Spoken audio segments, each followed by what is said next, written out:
تو میں نے عدالت کو آگاہ کیا کہ اب اس کا نتیجہ یہ نکلا کہ اب ہمیں 1.5 کلومیٹر پہلے اپنی گاڑیوں سے اتار دیا جاتا ہے.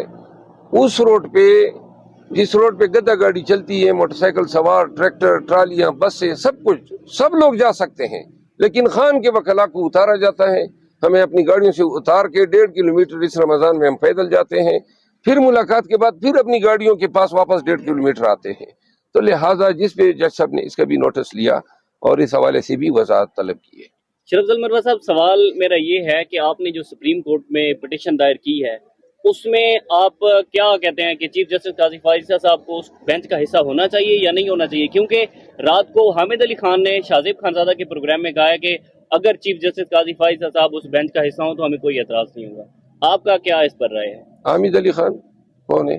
حامد خان صاحب. اچھا، دیکھیں وہ میں نے تو اپنی ریٹ پٹیشن میں ایسی کوئی بات نہیں لکھی ہے جس کا آپ ذکر کر رہے ہیں، لیکن ہمارا استدلال یہ رہا ہے کہ سپریم کورٹ کے ایک 5 ممبر بینچ نے 2021 میں ایک حکم نامہ صادر کیا تھا، ایک کانسٹیٹیوشن ایک پٹیشن میں سی ایم اے 490، اور اس میں پیرا نمبر 6 ہے.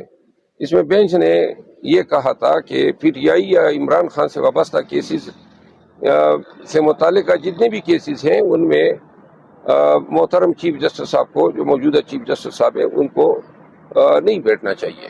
جی 11/2/21 صاحب، علی امین گنڈا پور صاحب نے ایک بیان دیا ہے رشوت کے حوالے سے کہ جو بندہ آپ سے رشوت مانگتا ہے آپ اس کے سر میں اینٹ دے ماریں، اور اگر کوئی پوچھے تو کہنا علی امین نے کہا تھا. کل ایک عورت نے جو ہے نا، ایک وہ بے نظیر انکم سپورٹ کا بندہ تھا، اس کے سر میں شیشہ دے مارا، اور ساتھ پھاٹ کیا. کل سے تصویر وائرل ہے.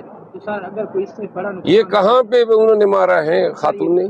یہ کیسی میں سوشل میڈیا پہ تصویر وائرل ہوئی ہے، اور سر اس کے بعد اس کے اوپر یہ پروپیگنڈا ہے. مروت صاحب ایڈ کر لیجئے گا، فیصل کریم کنڈی گزشتہ دنوں کہہ رہے تھے اگر علی امین گنڈا پور نے یہ بیان دیا ہے جب علی امین گنڈا پور رشوت لے گا تو اس کے سر میں اینٹ کون مارے گا؟ دیکھیں یہ اب ایسی سوالات ہیں کہ فلاں کے سر پہ کون اینٹ مارے گا.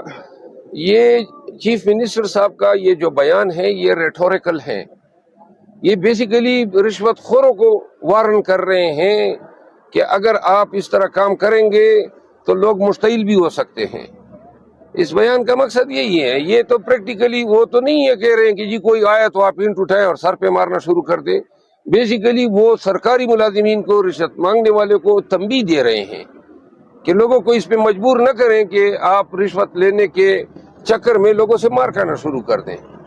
آپ اس پیغام کی لغوی معنی کے بجائے اس پہ یہ سمجھنے کی کوشش کریں کہ چیف منسٹر پورے صوبے کے سرکاری ملازمین کو وارن کر رہا ہے.